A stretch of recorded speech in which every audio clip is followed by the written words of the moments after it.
teman-teman, Assalamualaikum warahmatullahi wabarakatuh. Perkenalkan, nama saya Renita Stiani dengan NIM A11230886, Program Studi Pendidikan Bahasa dan Sastra Indonesia, Fakultas Keguruan dan Ilmu Pendidikan Universitas Tadulako. Jadi, adapun materi yang akan saya bahas yaitu terkait analisis isi. Apa itu definisi analisis isi, kemudian tujuan analisis isi, yang ketiga itu langkah-langkah analisis isi, yang keempat isu media dan realitas sosial, dan yang terakhir itu contoh kasus sederhana dalam menganalisis sebuah berita.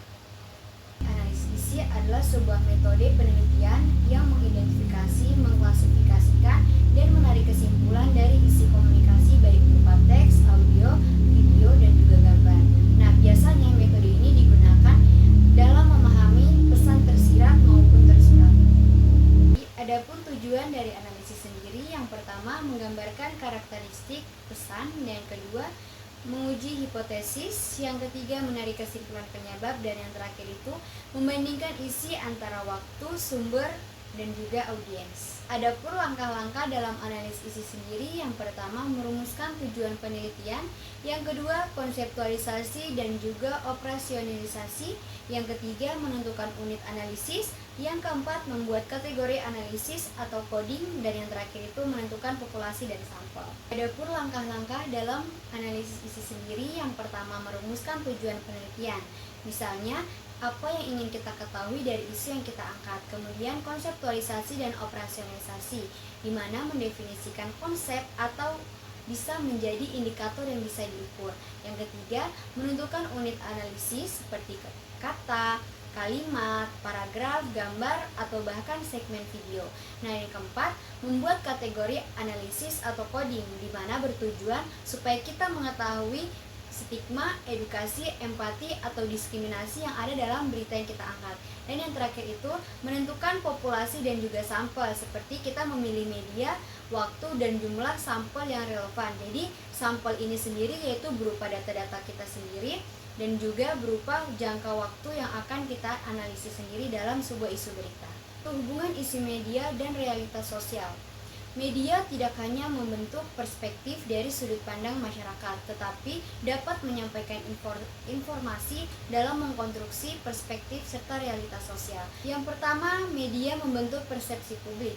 Jadi, dalam hal ini sendiri, media itu menjadi tolak ukur serta sudut pandang masyarakat terkait apa isu yang akan diangkat. Misalnya, kita mengangkat sebuah isu tentang HIV/AIDS, apakah di dalamnya terdapat stigma atau justru terdapat empati. Yang kedua itu, isi media dipengaruhi oleh ideologi dan juga kepentingan, termasuk framing, seleksi sumber, dan juga gaya penyajian.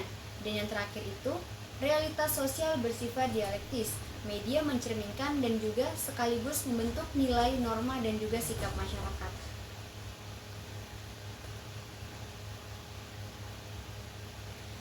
Framing dan media. Framing dan bahasa media menentukan bagaimana suatu isu dipahami oleh khayalak ramai.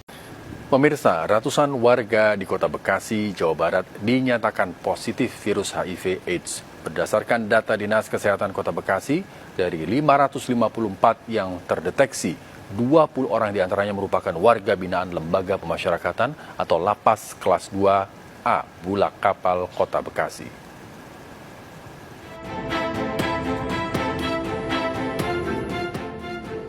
Dinas Kesehatan Kota Bekasi mengungkap data sebanyak 554 warga Kota Bekasi, Jawa Barat terdeteksi positif virus HIV/AIDS.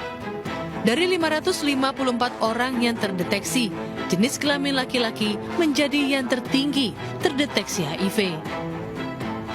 Kasus warga yang dinyatakan oleh Dinas Kesehatan Kota Bekasi ini, usia paling banyak menyasar di usia produktif, yakni rentang usia 25 hingga 49 tahun, sebanyak 375 orang. Pihak Dinas Kesehatan Kota Bekasi menambahkan bahwa perolehan data ini merupakan hasil dari datangnya pasien ke tempat-tempat konseling milik pemerintah Kota Bekasi.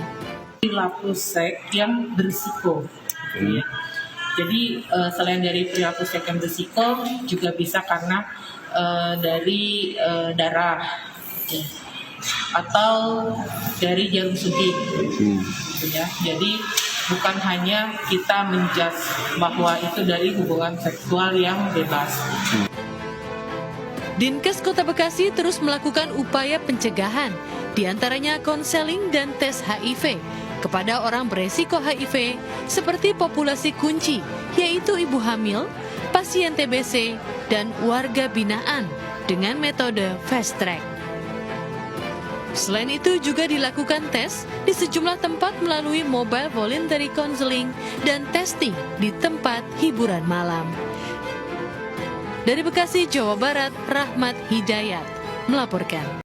Isu di atas merupakan salah satu contoh kasus sederhana yang ditayangkan dalam media nasional karena bersifat publikasi dan diketahui seluruh khayalak ramai di berbagai daerah, di mana menjelaskan bahwa 554 warga Kota Bekasi positif HIV/AIDS dan memiliki angka atau prevalensi laki-laki lebih tinggi dalam mengidap penyakit tersebut.